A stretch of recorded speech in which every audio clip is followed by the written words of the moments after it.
मिट्टी का कर्ज देख चुकाता है कौन कौन। माँ के लिए ये शीश कटाता है कौन कौन। कि उर्दू हिंदी अगर हमारी माँ है तो उर्दू हमारी मौसी है। हजारीबाग में शायराना अंदाज में जो लोग कुछ चीज़ों को हाजिर करते हैं वो गुमनामी के कगार पर थे, लेकिन जब धीरे धीरे इसके भीतरी तह तक हम पहुंचने लगे तो लोग मिलने लगे, जुड़ते चले गए और पता चला कि उनका एक समूह है। और सबसे विशेष बात यह है कि आप इन शायराना अंदाज को, कविताओं को खासा पसंद कर रहे हैं। टॉक विद अपराजिता में आपका एक बार फिर से ढेर सारा स्वागत है। आज हमारे साथ एक शिक्षक मौजूद हैं और इनके जो स्टूडेंट्स हैं कई टॉपर्स भी निकले हैं। कई चीज़ों की शुरुआत जो है इन्होंने, जैसे ओपन माइक हो गया, अपने ग्रुप के साथ मिल करके इन्होंने कई चीज़ों की शुरुआत भी करी है। ज़्यादा समय नहीं गवाते हैं, इनकी जो शायराना अंदाज है उससे ही इनको सुनते हैं। बहुत बहुत स्वागत है आपका। धन्यवाद सबसे पहले हजारीबाग अपडेट को कि आप लोग सच में वो काम कर रहे हैं जो हजारीबाग में एक हमको लगता है कि एक वैकेंट फील्ड था और आप लोगों को खोज खोज कर ला रहे हैं। इसके लिए बहुत बहुत धन्यवाद भी कहेंगे हम हजारीबाग अपडेट को। और मैं पहले अपना परिचय दे दूँ। मेरा नाम अमन राज सिन्हा है और ऐसे लोग मुझको शिक्षक कहते हैं, लेकिन मैं इससे थोड़ा सा गुरेज करता हूँ क्योंकि ये बड़ी जिम्मेवारी वाली काम है और मैं अभी कर ही रहा हूँ इसको। तो एक विद्यार्थी के तौर पर अपना परिचय देना ज़्यादा बेहतर मुझको लगता है। और जहाँ तक जिस चीज़ के लिए मुझे कहा गया है, शायरी के लिए, शेर के लिए, मैं कहता हूँ, लेकिन चूँकि जब भी शायरी की बात होती है ना, जब शेर की बात होती है तो लोग इसको उर्दू से जोड़ते हैं क्योंकि इसके बिना हो नहीं सकता। लेकिन मैं उर्दू भी बहुत अच्छे से नहीं जानता हूँ। मुझको लगता है कि मैं बहुत उर्दू में ना तो हिंदी में, मैं अपनी परवरिश की भाषा में बोलता हूँ क्योंकि हमारी परवरिश में ये है और उसी भाषा में मैं लिखता हूँ। और जाहिर तौर पे हाँ, साहित्य किसी भी भाषा में हो सकती है, क्योंकि ये हमेशा से एक रहा है ना, इसमें जंग छिड़ी हुई रही है। हाँ हाँ हाँ। जैसे पहले पॉडकास्ट में भी हमको याद है कि जब आतिश आया था उसने उर्दू के बारे में बहुत कुछ बताया। उतनी जानकारी तो नहीं है पर हमको ये याद आता है कभी कुमार विश्वास ने अपने मंच से कहा था कभी कि उर्दू हिंदी अगर हमारी माँ है तो उर्दू हमारी मौसी है और मौसी तो बच्चों को ज़्यादा प्यार करती है। तो उसी परवरिश की भाषा में मैं कुछ लिखता हूँ। हाल के दिनों में हमको लगता है हजारीबाग में जो घटनाएं हुई हैं उसने बहुत गहरा असर छोड़ा है हजारीबाग वालों पे। कैप्टन करमजीत सिंह की जो शहादत हुई, तो उन पर कुछ लिखा था मैंने और मुझको लगता है कि आज पढ़कर असल श्रद्धांजलि उसी से मैं देना चाहूँगा। तो एक गज़ल है, तरन्नुम में ही गाऊंगा। आवाज़ बहुत बेहतर नहीं है लेकिन इतनी है कि आप सुन सकते हो, हम झेल लेंगे। तो शुरू करते हैं। इरशाद कहना होता है। हाँ। मिट्टी का कर्ज देख चुकाता है कौन कौन। मिट्टी का कर्ज देख चुकाता है कौन कौन। माँ के लिए ये शीश कटाता है कौन कौन। ये सवाल था मेरा और हमको लगता है कि सवाल का जवाब मुझको मिल गया है कि सिर कटाता है कौन कौन। माँ के लिए ये शीश कटाता है कौन कौन। कितने घरों के दीप तो सरहद पर बुझ गए। कितने घरों के दीप तो सरहद पे बुझ गए। उनके घरों में दीप जलाता है कौन कौन। ये मेरी और पूरे हजारीबाग वालों की जिम्मेवारी है कि जिस लड़के ने इस देश के लिए अपना सब कुछ दांव पर लगा दिया, अब उसके बाद उसके परिवार की जिम्मेवारी हम पूरे हजारीबाग वालों की। मैं उनके पिता के पगड़ी को चारों धाम मानकर प्रणाम करता हूँ और मैं कहता हूँ लोगों को कि भाई कम से कम अगर हम उनको कुछ मदद ना कर सके ना तो भी उनके प्रति इतना सम्मान तो जरूर रखें कि उनको ये लगे कि भाई मेरा बेटा जो है ना पूरे हजारीबाग में है और हर बच्चा उनका, क्योंकि ये बलिदान बहुत बड़ा है। तो उसी पर ये था कि कितने घरों के दीप तो सरहद पर बुझ गए। उनके घरों में दीप जलाता है कौन कौन। तादाद बढ़ती जा रही जय चंद की यहाँ, क्योंकि देश के अंदर इतना बड़ा ब्लास्ट होता है और शायद ये वही समय है 2019 में देखिएगा कि 40 शहीद हमारे जवान जो है वो शहीद हो गए। तो कोई तो है जो इनकी मदद कर रहा है और हमको लगता है कि उसके लिए जयचंद से बड़ा नाम कुछ नहीं हो सकता है। तो तादाद बढ़ती जा रही जयचंद की यहाँ, खेमे में उसके देखिए जाता है कौन कौन, खेमे में उसके देखिए जाता है कौन कौन। आजाद हम हुए हैं गुलामी न मिट सकी, आजाद हम हुए हैं गुलामी न मिट सकी, देखे तो ये गुलामी मिटाता है कौन कौन, देखें तो ये गुलामी मिटाता है कौन कौन। चारों तरफ यहाँ पे छिड़ी जंग जंग है, चारों तरफ यहाँ पे छिड़ी जंग जंग है, देखें अमन को देश में लाता है कौन कौन, देखें अमन को देश में लाता है कौन कौन। आवाज धन्यवाद। सरस्वती का आवाज है आवाज में, और हम लोगों ने झेल लिया। शुक्रिया इस बात के लिए कि आप लोगों ने झेल लिया। कुछ शायरी अपनी सुना दीजिए। ये असल में मेरी ही थी। ये तो गजल हो गया। गजल असल में इसी फेयरलिस्ट में मैं एक और गजल ही आपको सुना था, क्योंकि गजल बनाने के लिए कई शेर मिलकर ही गजल बनते हैं। तो ऐसे अलग से इंडिविजुअल अगर सिर्फ शेर कहिएगा तो फिर हमें तो और मजा आएगा गजल में, क्योंकि 2 लाइन में जब समाप्त हो जाते हैं शेर और शायरी तो हम लोगों को भी लगता है और सुनते कुछ आगे की कुछ पंक्तियां जुड़ जाती तो अच्छा होता है।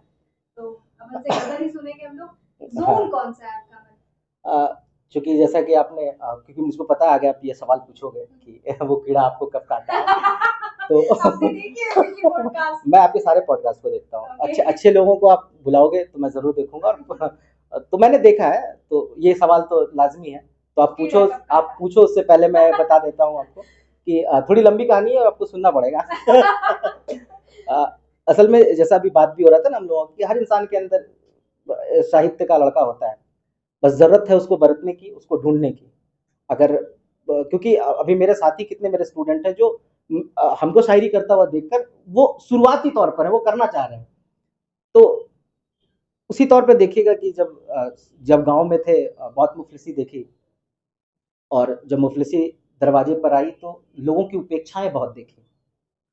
फिर आईटी का सपना लिए हुए लड़का शहर आता है, कोटा जाने की इच्छा थी, जा नहीं पाए, किसी कारणवश नहीं जा पाए। हजारीबाग आए, यहाँ पर हजारीबाग में भी बहुत उपेक्षाएं देखी। फिर वो धीरे धीरे अपने अंदर रहता चला गया। फिर दिल्ली जाते हैं, एक लड़के से मिलते हैं, हजारीबाग का लड़का जो सच में साहित्य को जीने वाला लड़का है। एक एक सांस में लंबी लंबी कविताएं, अटल बिहारी वाजपेयी की कविताएं। मुझे क्यों लग रहा है आतिश का नाम आने वाला है? बिल्कुल बिल्कुल, आप सही समझ रहे हैं। हरिवंश राय बच्चन की कविताएं एक एक लाइन में वो पढ़ जाता है। बाद में पता चला अपने शहर से है, तो फिर लगा कि यार जुड़ाव हो गया। फिर जब वहां से आए तो एक दिल में तो था कि भाई इस तरह की चीजें, क्योंकि पहली बार ना वो सुखन का फीलिंग वहां पर हुआ कि भाई आखिर मुझको पसंद आ रहा है, इसका मतलब मेरे अंदर है, और हम अभी तक वहां तक पहुंचे नहीं पाए, क्योंकि मुझको सुख दे रहा है। फिर किसी के पोस्ट पे यूं ही हमने कुछ शायराना अंदाज में लिख दिया, उन्होंने कहा कि यू शुड राइट। हमको लगा कि अच्छा लिखना चाहिए, फिर लिखना शुरू किए। फिर उसी तरीके से लिखा हमने 1 2 3 4 वाला।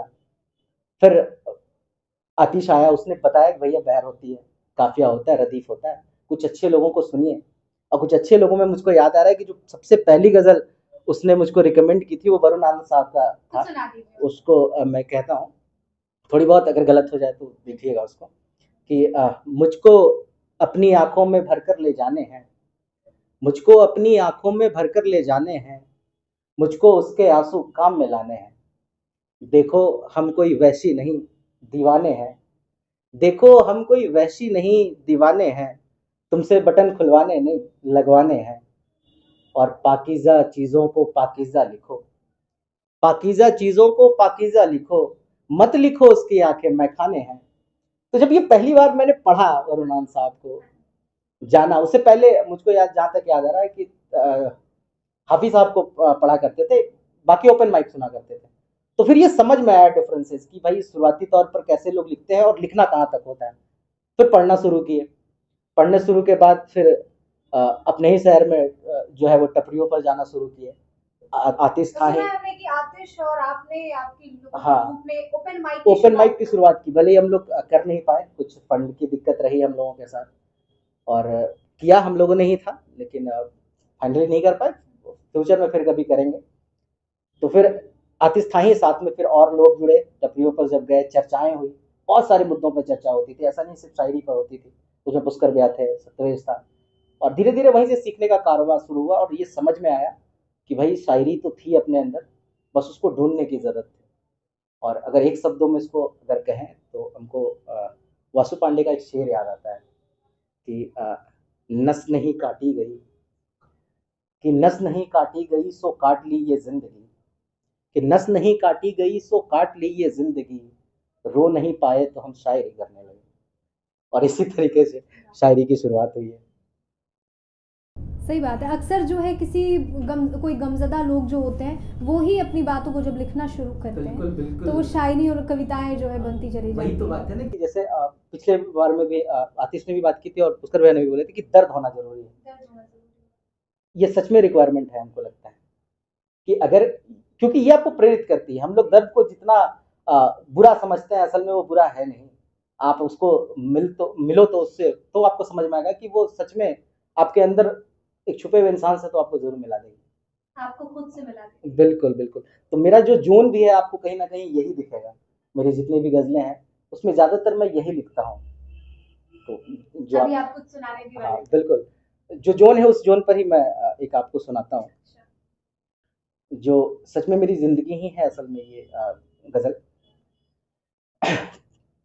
ये जिंदगी तो मेरी यूं बेजार नहीं थी, ये जिंदगी तो मेरी यूं बेजार नहीं थी, टूटी थी तार तार थी बेकार नहीं थी, टूटी थी तार तार थी बेकार नहीं थी, हमने तो खुद को मार दिया उसके कहे पर, हमने तो खुद को मार दिया उसके कहे पर, हम दूर थे मगर कोई दीवार नहीं थी, हम दूर थे मगर कोई दीवार नहीं थी, पाला था दुख ने हमको बहुत छोटी उम्र से, पाला था दुख ने हमको बहुत छोटी उम्र से, बच्चे से माँ बिछड़ने को तैयार नहीं थी,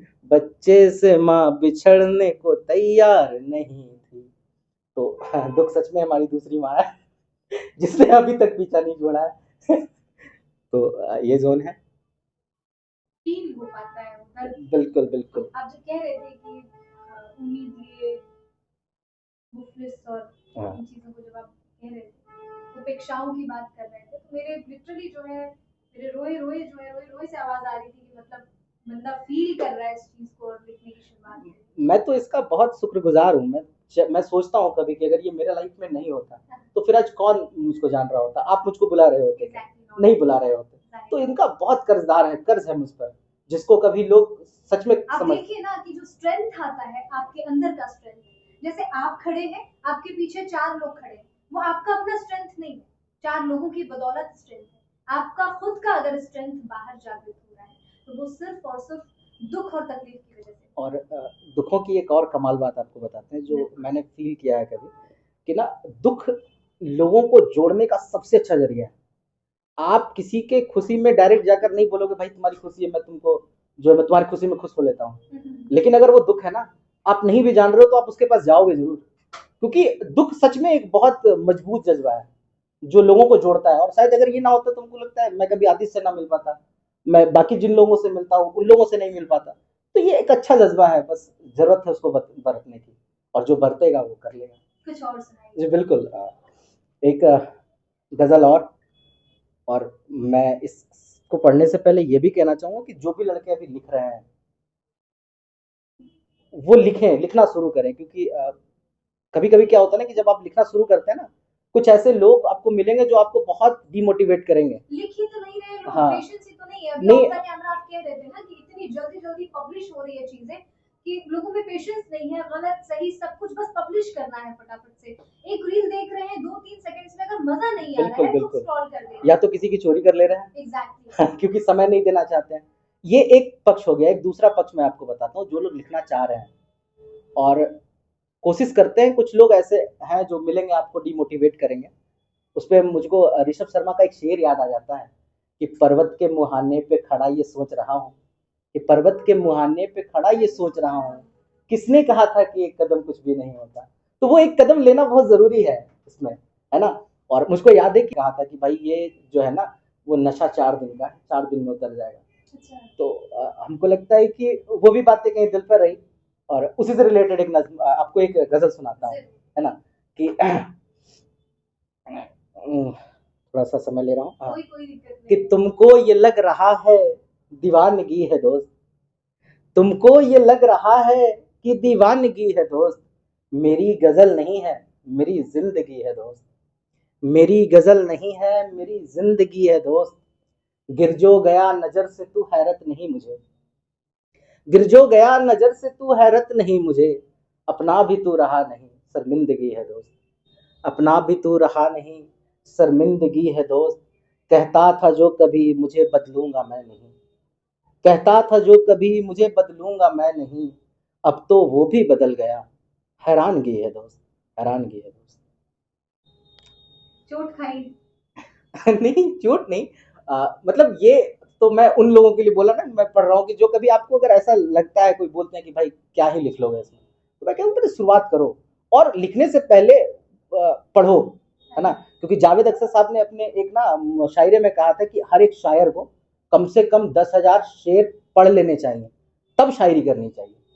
तो हमको लगता है कि लिखने से पहले कम से कम इतना तो होमवर्क करना ही चाहिए हर एक शायर, अगर सच में आप जो है हाँ कि चाहते हैं कि भाई हम लिखें, तो कम से कम इतना पढ़ना चाहिए आपको। अच्छा, अक्सर पॉडकास्ट में शुरुआती दौर से ही मैं पूछती थी लोगों की गर्लफ्रेंड से भी या दिल टूटा है।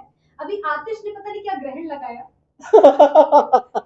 उनके टाइम से पूछना ही भूल जा रही पर्सनल लाइफ के बारे में, क्योंकि लोगों को बहुत जानने का मन होता है। अगर घर वापस इस सवाल पर मैं आपको शेर सुनाता हूँ। वो तो सब बयां कर हाँ वो सब सच में सब कुछ समझने वाले समझ जाएंगे। घर वाले समझ गए जॉन, हाँ नहीं मेरे घर वाले बड़े ओपन माइंडेड है, कोई दिक्कत नहीं है। उनको भरोसा है मेरे पास कि भाई ये अगर होगा भी तो अपने स्टूडेंटों के बीच में पढ़ा ही रहा होगा, बाकी मैं कुछ नहीं कहूंगा। तो जॉन एलिया साहब का एक शेर है कि शायद मुझे किसी से मोहब्बत नहीं हुई, शायद मुझे किसी से कभी मोहब्बत नहीं हुई, पर यकीन सबको दिलाता रहा हूं मैं। इससे ज्यादा मैं कुछ नहीं कहूंगा। और जहां तक प्रेम की बात है, तो मुझको लगता है कि इस पृथ्वी पर बिना प्रेम के रह पाना बड़ा मुश्किल है। बस ये दृष्टिकोण होना चाहिए आपका कि आप किसको प्रेम कह रहे हो, है ना। प्रेम तो वो भी है ना जो दर्शक आपके चैनल से करते हैं या आपसे करते हैं, प्रेम तो वो भी है ना जो हम अपने दोस्तों से करते हैं, अपने माता पिता से करते हैं। पर उस प्रेम में सिर्फ एक प्रेम को जोड़ना, खैर दुनिया उसी पर है। मैंने तो सवाल किया था गर्लफ्रेंड है कि नहीं है।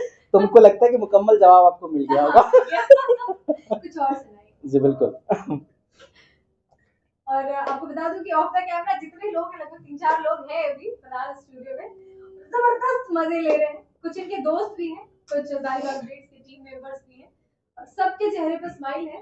ये कहें कि ये हजारीबाग अपडेट्स का जो नए सीरीज की जो शुरुआत हुई है टॉक विद अपराजिता की पॉडकास्ट की, लोग खूब भर भर के आनंद ले रहे हैं। एक गजल उसके कुछ चंद से कि मुझको उसको देखकर मुंह मोड़ना पड़ा, कि मुझको उसको देखकर मुंह मोड़ना पड़ा। और मैं फिर से कह रहा हूँ जॉन एलिया साहब का वो पहला वाला शेर याद रखिएगा कि यकीन तो मैं दिला ही दूंगा आपको। कि मुझको उसको देखकर मुंह मोड़ना पड़ा, यानी अपनी आंख को ही फोड़ना पड़ा, यानी अपनी आंख को ही फोड़ना पड़ा, मोतियों को उसने यूं उलझा दिया कि फिर, मोतियों को उसने यूं उलझा दिया कि फिर, ये गले का हार मुझको तोड़ना पड़ा, कि ये गले का हार मुझको तोड़ना पड़ा। और तंग आकर एक दिन उसके उसूल से, तंग आकर एक दिन उसके उसूल से, इस दरो दीवार को फिर छोड़ना पड़ा, इस दरो दीवार को फिर छोड़ना पड़ा। हम बार बार कह रहे हैं जॉन एलिया साहब का शेर याद रखिएगा। खुले तौर पे कुछ नहीं कहूँगा। कौन बहुत फेवरेट? मुझको लगता है इस सब का सवाल का जवाब सिर्फ एक ही इंसान है, जॉन एलिया। क्योंकि जो भी लिख रहे हैं आज, हमको लगता है कि शायद अगर, खैर लोगों ने बहुत, जैसे गालिब को बहुत लोगों ने पढ़ा, हमारे तौर में हम लोगों ने जिनको पढ़ा है, अहमद फराज साहब को, जॉन एलिया साहब को, और अभी नए में बहुत बेहतरीन लोग लिख रहे हैं। तो जैसे हजारीबाग में ही आतिश को देख लीजिए, बहुत बेहतरीन लिख रहा है वो लड़का। तो फेवरेट में से जॉन एलिया साहब है, अहमद फराज साहब भी है। तो इन लोगों के शेर पढ़ते हैं, अच्छा लगता है। कुछ और अपना लिखा हुआ? हाँ बिल्कुल। कितने शेर लिख चुके हैं अभी तक? बहुत कम ही हुआ है अभी, और गिना भी नहीं है कभी, बट ये मान के चलिए कि बहुत कम है, और उन्हीं कम में से कुछ आपको सुना रहे हैं।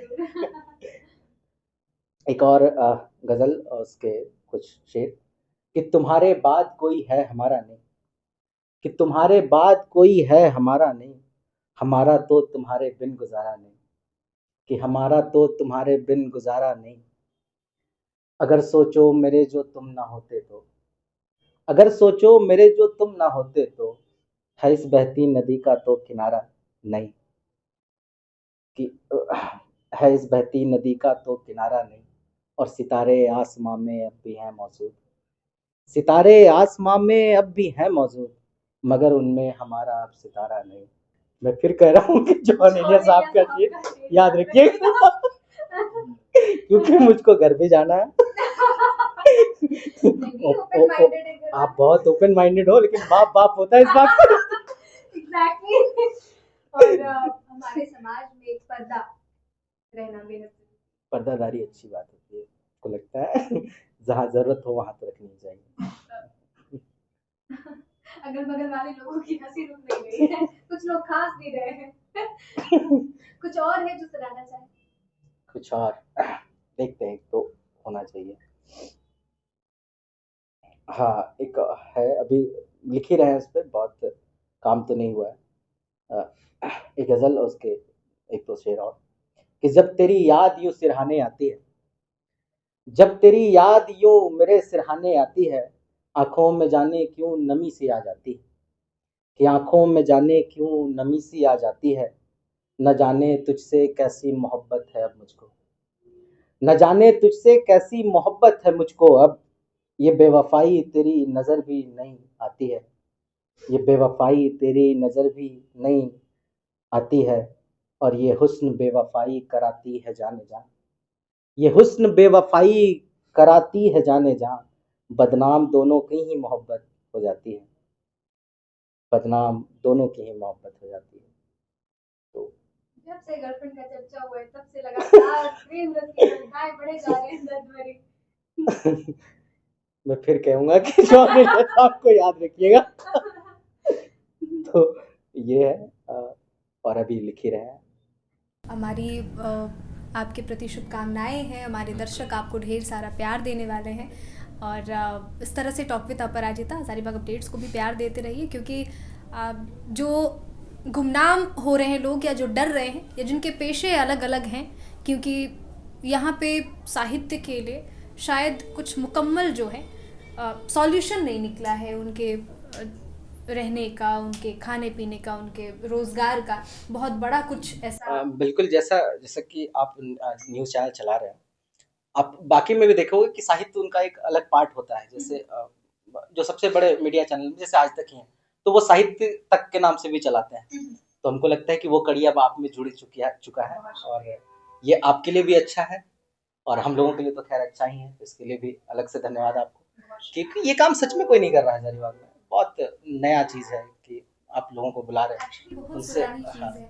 हाँ वो वहाँ के लिए पुरानी है, हमारे शहर के लिए तो मतलब आप ही कर रहे हो, और तो अभी तक नहीं हम देखे हैं कहीं पर। नहीं, साहित्य को अगर वैल्यू नहीं करेंगे, ग्रामर को वैल्यू नहीं करेंगे, भाषाओं को वैल्यू नहीं करेंगे, तो फिर कैसे ही गुफ्तगू करेंगे? बिल्कुल बिल्कुल। कैसे ही लोग अपने मतलब एंजाइटी और डिप्रेशन को एक तख्ते पर रख करके कैसे अपने भाव को व्यक्त करेंगे? बहुत ज़रूरी माध्यम है साहित्य। बस यही एक उम्मीद करेंगे आप लोगों से कि सच में अच्छे लोगों को बुलाइए,